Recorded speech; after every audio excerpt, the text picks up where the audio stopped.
Hi, I'm Trevor Conquergood. Welcome to this week's RNK Software Club's video of the week. And the topic for this week comes from our support desk because a customer wrote in with this design saying that they were having troubles when they resized it.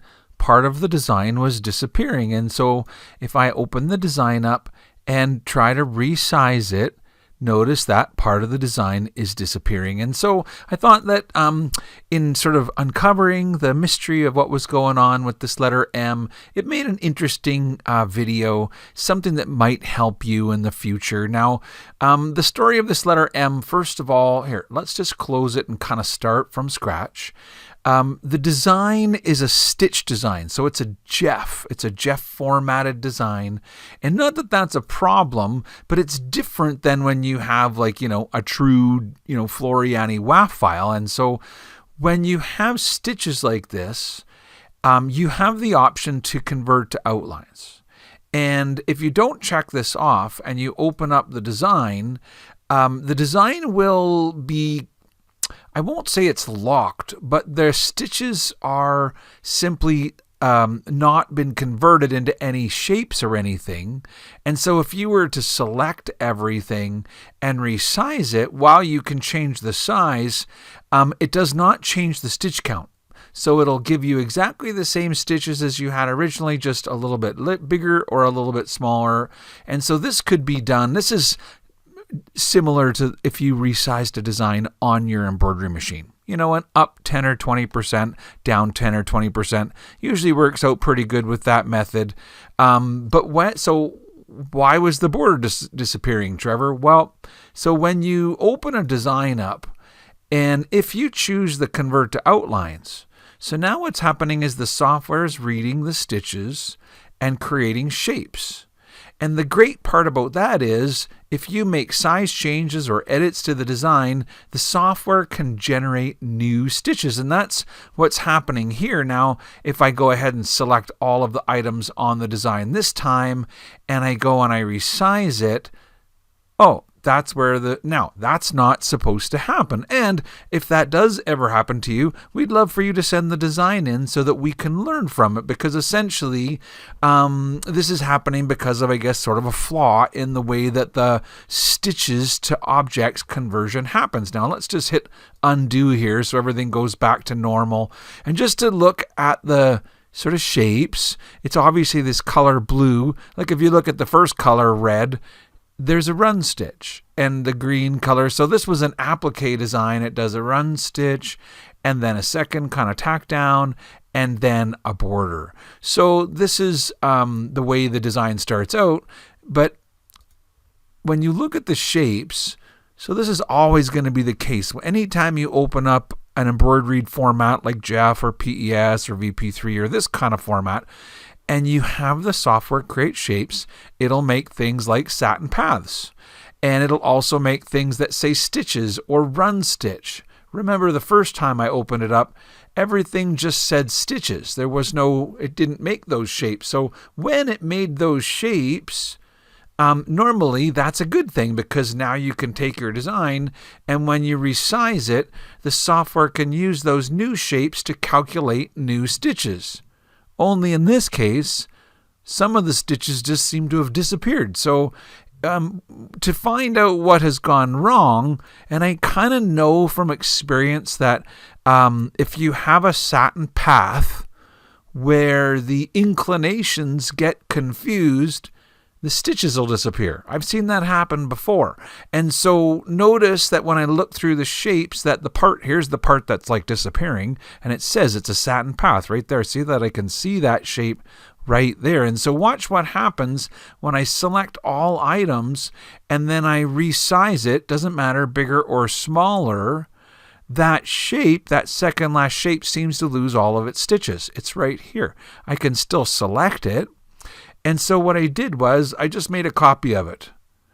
And then I grabbed that copy and moved it off to the side. And notice when I'm moving it over, the outline's still there. It just seems to be void of all the stitches. So to fix that, now like I said, I would like the stitches to objects to be smarter and not have this happen. And it's sort of a needle in a haystack. It doesn't normally happen. But if it ever does, send us the design so that we can learn from it. We'll send it into the developer. But in this case, I can easily fix it, is I guess what I wanted to show you. And so to fix it, what I need to do is use the shape tool, because the software has created the shape and put in all of the inclination lines, and it put in quite a few inclinations. And so I'm looking, is there some place where they're confused, where there might be something kind of weird? And I thought to myself, there was no stitches in it. It's not like it sewed around halfway and then stopped. And so I went right to looking towards where the green start point was.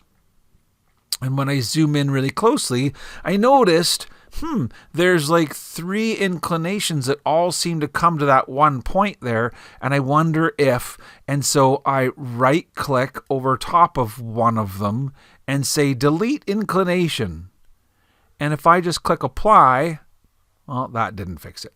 So I go on the next one, right click, delete inclination, and then click apply. That was it. So it was sort of just by luck that I found it, right? But you might be able to find this too. This is not the first time that a question like this has kind of come into support. And so if you are doing this stitches to outlines conversion and there's something that looks like it's gone wrong and you look and it's a satin path, chances are you can use your shape tool and you can find the inclination to where it went kind of funny. Now, if you were wondering, well, what's up with that point right there? Now, what that is, and realize I'm 4,600% zoomed in right now, but when the stitches, the original stitches, like if we go back to the very original letter M there, and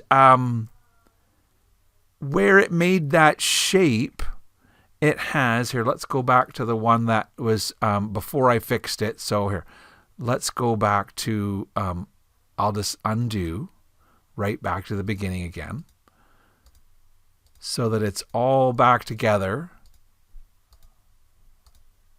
and fixed. Okay, so it's this piece of the M right here that has the problems. And right here at the beginning, notice the accordion, the way the stitches are. So when the software interpreted it, because those stitches in this design turned so quickly like this, the software's trying to recreate that. And so when it makes its shapes, it's actually found. Now, I don't know if you can see that's called a shortened stitch. And it's something that our embroidery software, all embroidery software, well, maybe not all, but any good embroidery software should have the ability to create a shortened stitch like this. Now, the reason for shortened stitches is because if you put the density, the density is the distance between sort of one row of stitches to the next, and you can see how the software measures the density to be the same, but the trouble is on this curve, the distance of the outside curve is so much longer than the distance of the inside curve. And when designers turn the stitches really quickly like this, where the inside edge is just this short distance and the outside edge is quite a bit longer, the software will insert shortened stitches. And that's a good thing. Only in this case, when our software interpreted those stitches into shapes, if I look at this and I use the shape tool to look at the outline of it, the software has seen those as part of the outline and see, really, I could get that point right there. I could click on it and click delete. We don't really need that anymore. So it wouldn't matter if you were just doing a small size change. But if you were trying to take this design and make it like extra big, and you wanted to do like maybe a 200% size change, then that's something that you might end up doing is cleaning up, right? Because if you were taking this shape and you said, well, now I'm going to take that letter M, but I'm going to use it instead of it in a left chest size, I want to use it as a full back size, and you start to notice those little kind of points that were at this original size were very small. Now at the big size, they're detectable. And you can fix it. This is the point of today's video, is that if you want to really get the most out of the stitches to objects conversion, you can learn how it works and what its limitations are, and how I can go in and actually kind of find these problem areas and clean them up.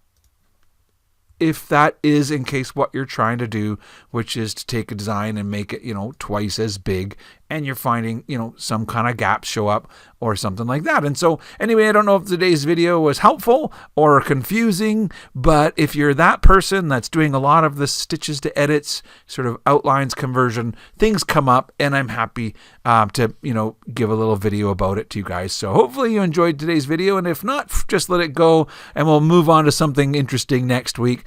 Until then, I hope you have a wonderful day. Thanks for listening, and bye for now.